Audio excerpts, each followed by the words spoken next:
I never thought I'd be the kind of person who airs their dirty laundry online, but here I am at 3 a.m., sitting in my home office that still smells faintly of Jacob's cologne, trying to make sense of how I managed to destroy 5 years of marriage with one faultless joke. Maybe by writing this all down, I can figure out where everything went wrong. Maybe someone out there has been through something similar and can tell me how to fix what I broke. Or maybe I just need to confess my sins to strangers, because I can't bear to tell my family what an idiot I've been. Let me start from the beginning. My husband Jacob is everything I could have ever wanted in a partner. We met at my friend Sarah's barbecue when I was 27 and he was 28. I almost didn't go that day. I'd just gotten out of a messy relationship with my college boyfriend Mark, who'd cheated on me with his coworker, and I wasn't in the mood for socializing. But Sarah insisted, saying I needed to get back out there. I remember standing in Sarah's backyard, nursing a lukewarm beer and counting the minutes until I could politely leave, when I spotted this tall guy helping Sarah's mom, Mrs. Chin, carry a heavy casserole dish into the house. He wasn't traditionally handsome like Mark, but there was something about the way his eyes crinkled when he smiled that made my heart skip a beat. While other guys at the party were showing off their new cars or bragging about their jobs, he was quietly refilling the chip bowls and making sure everyone had drinks. "That's Jacob," Sarah told me when she caught me watching him. "He's a software engineer at my company. Total sweetheart but kind of shy. Want me to introduce you?" I said no, of course. I wasn't ready for another relationship. But then Jacob accidentally knocked over my drink while reaching for the ketchup, and spent the next 10 minutes apologizing profusely and trying to clean my dress with napkins. He was so flustered and genuine that I couldn't help but laugh. We ended up talking until everyone else had left, sitting on Sarah's porch swing under the string lights, discussing everything from our favorite books to our childhood pets. Our first date was at this tiny Italian restaurant where the owner, Giuseppe, treated everyone like family. Jacob was so nervous he knocked over the water glass twice, but instead of being annoyed, I found it endearing. He wasn't trying to impress me with fancy moves or smooth talk. It was just being himself. When he walked me to my door that night, he didn't try to kiss me. Instead, he handed me a small paper crane he'd been folding nervously throughout dinner and said, "I had a really nice time." The courtship that followed was like something out of those romance novels I used to secretly read. Jacob would surprise me with coffee at work, just because he was in the neighborhood, even though his office was on the other side of town. He'd leave little sticky notes with terrible puns around my apartment. "Your eggs sell into the fridge. I'm so into you on my vegetarian cookbook." When I had to work late, he'd bring dinner and sit with me, quietly coding on his laptop while I finished my reports. One morning, about a year after we started dating, I woke up to find my apartment filled with paper cranes. Hundreds of them, anion from the ceiling in rainbow patterns. Jacob was down on one knee in my tiny kitchen, holding out a ring and said, "I made 1,000 paper cranes because the legend says it grants a wish. My wish is to spend the rest of my life making you as happy as you make me." How could I say anything but yes? Our wedding was everything I dreamed of but never thought I'd have. We held it in the backyard of his parents' house, with fairy lights strung through the trees and mason jars filled with wildflowers on every table. I wore my grandmother's restored wedding dress, and Jacob cried when he saw me walking down the aisle. We danced to Van Morrison's "Someone Like You" while our families watched, and I remember thinking that this must be what perfect happiness feels like. The first few years of marriage were like living in a bubble of contentment. Jacob's job as a senior software engineer meant we could afford a beautiful 3-bedroom house in the suburbs, with a garden that lay quickly filled with roses and herbs. He encouraged me to quit my stressful job in retail management, saying I deserved to pursue my passions. "Life's too short to be unhappy at work," he said. "I make enough for both of us and I want you to do what makes you happy." So I became a housewife, throwing myself into creating our perfect home. I learned to cook elaborate meals, took up gardening, and spent hours planning and executing home improvement projects. Jacob would come home to find me covered in paint or dirt, and he'd just smile and say, "You make everything more beautiful." Our weekends were filled with domestic bliss. Jacob installing shelves while I debated between 50 slightly different shades of gray paint, movie nights cuddled on the couch, Sunday brunches with friends where everyone commented on what a perfect couple we were. Every night, without fail, Jacob would kiss my forehead before bed and tell me he loved me. Looking back, I can see how I started taking it all for granted. The security, the love, the unwavering support. It became like air, something I just expected to always be there. Maybe that's why I started feeling restless after 3 years of being a housewife. The days began to blur together in an endless loop of domestic tasks. Make breakfast, clean, tend to my plants, scroll through Instagram, make dinner, watch Netflix, sleep, repeat. Jacob would come home excited to tell me about the challenges he'd solved at work or the new projects he was starting, and I'd have nothing to share except that I'd finally figured out how to get rid of the aphids on my roses or that I'd reorganized the pantry. Again. Our conversations started feeling one-sided, and I began to dread the question, "How was your day?" I tried to fill the void with hobbies. I joined a book club with other wives from the neighborhood, took up watercolor painting, even tried learning Spanish online. But nothing seemed to scratch this growing itch for something more. I'd look at my social media feeds and see former colleagues traveling, getting promotions, living what seemed like exciting, meaningful lives, while I was debating whether to paint the guest bathroom, morning mist or coastal fog. When I finally worked up the courage to tell Jacob I was thinking about getting a job, I don't know what I expected. Disappointment. Confusion. Instead, he was completely supportive. "Baby, if that's what will make you happy, I'm all for it," he said, pulling me into a hug. "You don't need to work, but I want you to do whatever fulfills you." That should have been my first warning sign, not his support but my surprise at it. When had I started expecting the worst from this man who had never been anything but loving? I landed a position as an administrative assistant at Sterling Marketing, and suddenly my world exploded with color again. The office was nothing like my previous retail job or my quiet life at home. It was full of young, energetic people who seemed to approach life with an intensity I'd forgotten existed. There was Megan, our graphic designer, with her ever-changing hair colors, pink one week, blue the next, an infectious laugh that could be heard across the office. She'd come to work with wild stories about her dating life, each one more dramatic than the last. "Girl," she'd say, "you got so lucky finding Jacob early. Dating in your 30s is a nightmare." Then there was Dullen, our copy editor, who could turn any boring meeting into a comedy show with his subtle eye rolls and under-his-breath comments. He had this way of making everyone feel like they were in on some brilliant joke. "Emily," he'd whisper during particularly dull presentations, "I think Bob's Tuppy is trying to escape. Look, it's inching towards freedom." And Lisa, our social media manager, who always seemed to know about the coolest new restaurants and bars in town. She was the one who organized our after-work outings, insisting that team bonding was essential for workplace productivity. "We're not just colleagues," she'd declare, ordering another round of shots with family. They adopted me into their group immediately, despite me being a few years older than most of them. For the first time in years, I felt seen as more than just Jacob's wife or the neighbor with the nice garden. I was Emily again, funny, spontaneous Emily who had opinions about things beyond home decor and recipes. Suddenly my evenings weren't just about waiting for Jacob to come home. I'd go out for happy hour with my coworkers, laughing at office drama and inside jokes. We'd try new restaurants, hit up rooftop bars, even go dancing occasionally. I felt young again, alive in a way I hadn't realized I'd stopped feeling. My old friends, mostly couples we knew through Jacob, started seeing so limited in comparison. Their idea of excitement was trying a new recipe or buying a new patio set. They wanted to talk about their kids' soccer games or their latest kitchen renovation, while I was buzzing with stories about client pitches and office politics. Jacob tried to be understanding about my new social life, but I could tell it bothered him that I wasn't always home when he arrived from work. He'd text to ask when I'd be back and I'd respond hours later, too caught up in conversation to check my phone. Sometimes I'd come home to find dinner in the fridge with a sticky note, "Thought you might be hungry when you got home. Love you." The sticky notes should have been another warning sign.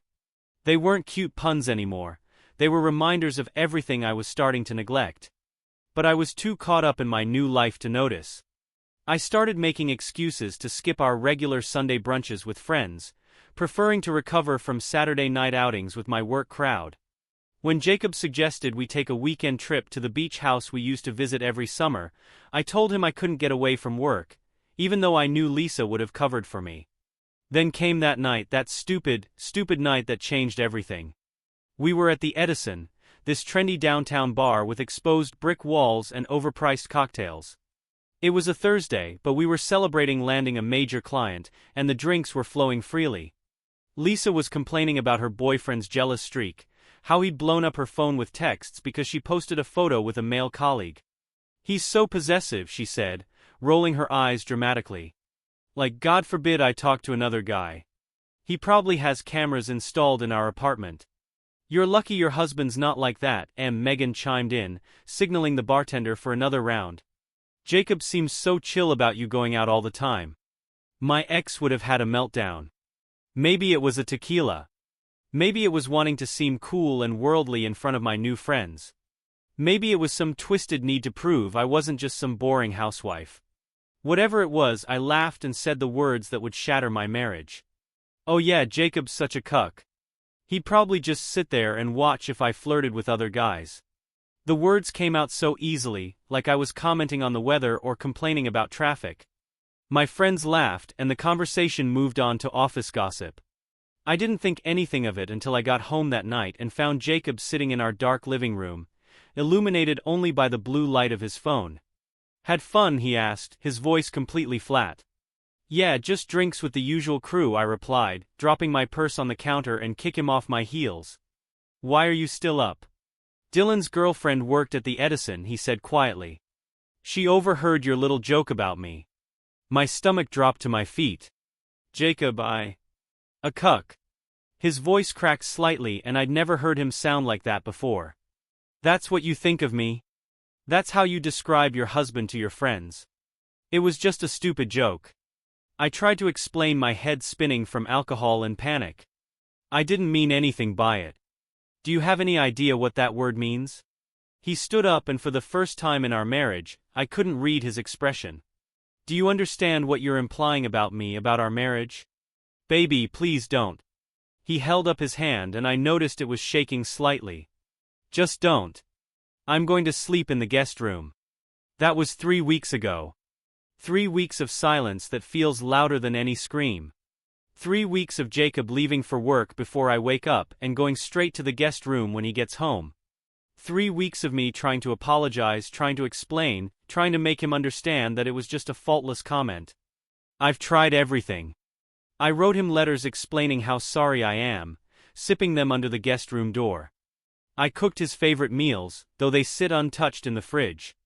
I even called his sister Katie, hoping she could help. But she just said, "Oh, Emily," in this disappointed voice that made me feel even worse. "You need to give him time." Time for what? To decide our marriage isn't worth saving. To realize he deserves better than a wife who would humiliate him for a cheap laugh. My work friends don't understand why I'm so upset about one little joke. They keep inviting me out, telling me I need to let loose and stop obsessing. But they didn't see Jacob's face that night. They don't see how the light has gone out of his eyes when he looks at me now, on the rare occasions he looks at me at all. Last night I heard him crying in the guest room. Jacob, my strong, steady Jacob, who I've only seen cry twice in our entire relationship, at our wedding and when his grandmother died. I stood outside the door for what felt like hours, my hand on the doorknob, wanting desperately to go in and hold him. But I've lost that right, haven't I? This morning, I found a folded paper crane on the kitchen counter. The first one he'd made me, the one from our first date. I'd kept it all these years in my jewelry box. Next to it was a stack of papers, divorce papers. I haven't signed them. I can't, not without fighting for us. Not without trying everything possible to fix what I broke. But how do you fix something like this? How do you take back words that cut so deep? How do you tell someone I love you and I'm sorry, when they won't even look at you? So here I am, pouring my heart out to strangers on the internet. If anyone out there has been through something similar, please help me. I can't lose him. I can't lose us. Not over something so stupid. Not when I love him more than anything in the world. I keep thinking about our wedding dance, about how safe and loved I felt in his arms. About how he'd whisper, "I love you," against my hair every night before bed. About all the little things he did to make me feel special, things I took for granted until I ruined everything. The house feels empty now, even when we're both in it. The garden, I was so proud of his withering, because I can't bring myself to care about plants anymore. The sticky notes have gone from the fridge, and the silence in our home is deafening. This morning I called in sick to work. I can't face those people right now, the ones who laughed at my joke, who encouraged me to drift further and further from the amazing man I married. They're not really my friends. They don't care that my marriage is falling apart. They'll probably just use it as another piece of office gossip. Jacob, if by some miracle you're reading this, I'm so sorry. I was thoughtless and cruel, and you deserve better. You've always deserved better. Please don't let my moment of stupidity be the end of our story. Please don't let those divorce papers be the final chapter in the beautiful life we built together. Remember the 1,000 paper cranes you made when you proposed? You said they were for a wish. My wish now is for a chance to make this right. To be the wife you deserve. To never again take for granted the incredible love you've given me. They say you don't know what you have until it's gone. But I knew what I had. I just didn't treat it with the respect it deserved. And now, I might lose everything that ever mattered to me because I couldn't stop myself from making one tasteless joke. I don't know what else to say. I don't know what else to do. I just know that I'd give anything to go back to that night and keep my mouth shut. To go back even further and appreciate what I had instead of chasing some artificial excitement with people who don't really matter. If anyone reading this has any advice, please help me. How do I show Jacob that he's everything to me? How do I prove that I can be trusted with his heart again? I'm sitting here in our home office, surrounded by the life we built together, wondering if it's all about to end. There's a photo of us on the desk from our first anniversary. We're at the beach house and Jacob is giving me a piggyback ride at sunset. Both of us are laughing, so carefree and in love. I remember that weekend perfectly. We'd spent the whole day building sandcastles like kids and searching for seashells. Jacob had surprised me with a handmade photo album full of our first year's memories. That was always his way, thoughtful, personal gifts that showed how much attention he paid to the little things. Last week I found myself at that same beach. I'd driven there on autopilot after another silent breakfast, just needing to escape the suffocating tension of our house. The beach house we used to rent was there, its blue shutters newly painted, probably hosting another happy couple. I sat in my car for hours, watching the waves and remembering how Jacob used to chase me into the surf, both of us squealing like teenagers.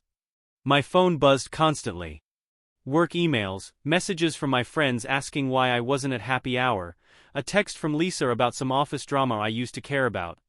I ignored them all. Instead, I pulled out my old phone, the one I'd stopped using last year, and scrolled through photos from before everything changed.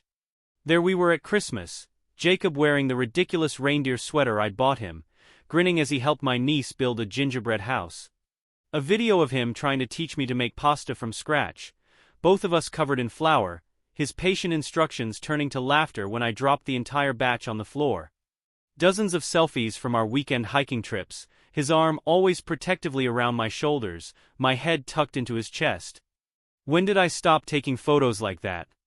When did I start taking fewer pictures with Jacob and more pictures of cocktails with coworkers? When did I begin cropping him out of my social media posts, not wanting to seem too merry to my new friends? The problem wasn't just the joke. The joke was just the final crack in the foundation I'd been steadily undermining for months. Every time I chose happy hour over coming home for dinner, every time I rolled my eyes at his sweet good morning texts because my work friends thought they were clingy, every time I distanced myself from our old friends because they weren't exciting enough, I was shooting to destroy what we had. Yesterday, I ran into Bob from Jacob's office at the grocery store. I was standing in the cereal aisle, staring at Jacob's favorite granola, and debating whether buying it would seem like manipulation when Bob approached me. The pity in his eyes was unbearable. "Emily," he said, shifting uncomfortably, "haven't seen you around the office lately." I used to bring Jacob lunch sometimes just because I missed him during the day. "Yeah, I've been busy," I mumbled, clutching my shopping basket like a shield. "Listen," Bob lowered his voice. "Jacob's been having a rough time. He's one of our best engineers, but lately he's not himself. Yesterday he asked to be taken off the project he's been leading for months. Said he needed something with less responsibility for a while." My heart sank. Jacob loved that project. He'd spent months preparing for it, working late into the night on proposals, his eyes lighting up when he talked about the possibilities. And now he was giving it up because of me, because I'd made him doubt himself so completely. He's a good man, Emily, Bob continued, his voice gentle but firm. One of the best I know. Whatever's going on between you two, just remember that. I broke down right there in the cereal aisle, surrounded by cheerful cartoon mascots and bright boxes of sugar cereal. A stock boy asked if I was okay and I couldn't even answer. How could I explain that I'd taken the kindest, most genuine person I'd ever known and made him feel like he wasn't enough? When I finally got home, I found Jacob's laptop open on the kitchen table. He'd apparently forgotten it in his rush to leave before I woke up. The screen was open to his email, and I couldn't help but notice an email chain with a therapist's office. He's seeking counseling. My steady, practical Jacob, who always said therapy was valuable but had never felt the need for it himself, is now looking for professional help because of what I did to him. I closed the laptop and slid to the floor, my back against the kitchen cabinets where we used to pin our grocery lists and take out menus. The house felt like a museum of everything I'd taken for granted. The coffee maker Jacob had programmed to start brewing just before my alarm every morning. The reading nook he built me when I mentioned wanting a cozy spot for my book club meetings. The garden visible through the window, where he'd spent countless weekends helping me plant flowers he was allergic to just because I loved them. Last night I couldn't sleep. I went to my bedroom closet and pulled out the box where I keep important mementos. Inside was the first Valentine's card Jacob ever gave me, covered in his awkward drawings of robots because he said traditional hearts were too cliché. The ticket stubs from every movie we'd seen together in our first year of dating because he knew I liked to save them. The paper cranes, of course, not just the original one from our first date, but dozens more he'd made over the years, each one marking a special moment. And then I found it, a letter he'd written me on our first anniversary. I'd almost forgotten about it. With trembling hands, I've opened it. My dearest Emily, they say the first year of marriage is the hardest, but being married to you has been the easiest, most natural thing I've ever done. Loving you isn't a choice or an obligation, it's as automatic as breathing. Every morning when I wake up next to you, I think about how lucky I am. Every night when I hold you, I thank whatever twist of fate brought you into my life. I promise to always be your safe harbor, your biggest supporter, your partner in all things. I promise to love you through good times and bad, through exciting adventures and quiet moments at home. I promise to never take you for granted. All I ask is that you let me keep loving you, keep building this life with you, keep being the person who gets to see all the amazing sides of you. A silly one who dances in the kitchen while making breakfast, the determined one who spent 3 weeks learning to make the perfect croissants, the caring one who always remembers my mum's birthday when I forget. You're my best friend, my favorite person in my home. I love you more than I ever thought possible. Forever yours, Jacob. The letter is tear-stained now, my tears, not the original ones that Jacob sheepishly tried to wipe away when he gave it to me. I read it over and over until the sun came up, each word a knife in my heart. He kept every promise he made. I was the one who broke faith. This morning I called in sick to work again. My boss was understanding. Apparently Jacob had run into her at the coffee shop, and mentioned we were going through some things.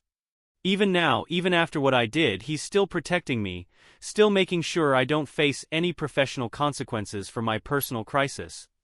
I spent the morning writing my resignation letter. I can't go back to that office, can't face the people who watched me systematically destroy my marriage and cheered me on. They're not my friends. They never were. They're just people who used me to feel better about their own chaotic lives, who enjoyed watching a boring married woman become more like them. I'd also wrote another letter to Jacob. Not a plea for forgiveness this time, but an acknowledgement of everything I did wrong. Every time I dismissed his feelings, every time I chose my new lifestyle over our relationship, every time I failed to appreciate the incredible person I was lucky enough to marry. I laid it all out not to make excuses, but to show him I understand the magnitude of what I've done. The divorce papers are still on the counter. Jacob hasn't asked about them, hasn't pressured me to sign them. I know I should probably just sign them, give him the freedom to find someone who will appreciate him the way I failed to do. Someone who won't get bored with his quiet kindness and steady love. Someone who won't need external validation so badly that she'll throw away the most precious thing in her life for a cheap laugh. But I can't. I can't sign them because I still believe we can fix this. Not go back to how things were. I don't deserve that blind trust anymore. But maybe build something new, something stronger, because now I understand how easily it can break. I've started seeing a therapist myself. Not because I think it will automatically fix things, but because I need to understand why I was so willing to risk everything I had for the approval of people who meant nothing to me. Why I confuse excitement with happiness, novelty with fulfillment. My therapist asked him yesterday what I missed most about my life with Jacob. Not the big moments, but the small ones. I broke down crying as I listed them. The way he'd absently play with my hair while we watched TV. His terrible puns at breakfast. The proud little smile he'd get when he managed to make my temperamental roses bloom. The sound of him humming off-key while he worked in his home office. The feeling of complete safety and acceptance I had when I was with him before I threw it all away. She asked me what I gained from my new life that was worth losing all that. I couldn't answer. What did I gain? Some funny stories about workplace drama. A few Instagram-worthy nights out. The shallow approval of people who would forget about me the moment I left the office. Tomorrow would have been our anniversary. 6 years of marriage, though the last few months barely count. I don't know if Jacob remembers or if he's trying to forget. I bought a card but haven't written it yet. What can you say to someone when I'm sorry feels impossibly inadequate? I miss him so much it physically hurts. Not just the big things but all the little moments that made up our life together. I miss the way he'd kiss my forehead before leaving for work. I miss his voice, his laugh, the way he'd look at me like I was the most fascinating person in the world. I even miss the way he'd leave his coffee cups all over the house, something that used to drive me crazy but now just reminds me of his absence. The house feels wrong without our normal routines. The kitchen is too quiet without him making his morning smoothie. The living room feels empty without him sprawled on the couch with his laptop, coding away while I read. Even the garden seems to know something is wrong. The roses he helped me plant are wilting, despite my best efforts to care for them. I keep waiting for him to come home one day and tell me he's ready to talk. To yell at me even. Anything would be better than this science. But he just moves through the house like a ghost, careful to avoid any interaction. The only sign that he still cares at all is that he still makes sure the coffee maker is set up for me every morning, still takes out the trash on Thursdays, still does all the little things he always did to take care of me, even though I proved I didn't deserve it. Sometimes I think about all the parallel universes where I made different choices. The Emily who never took the job at Sterling Marketing, who was content with her quiet life and loving husband. The Emily who took the job but maintained boundaries, who didn't let herself get swept up in a lifestyle that was never really her. The Emily who made a stupid joke but immediately,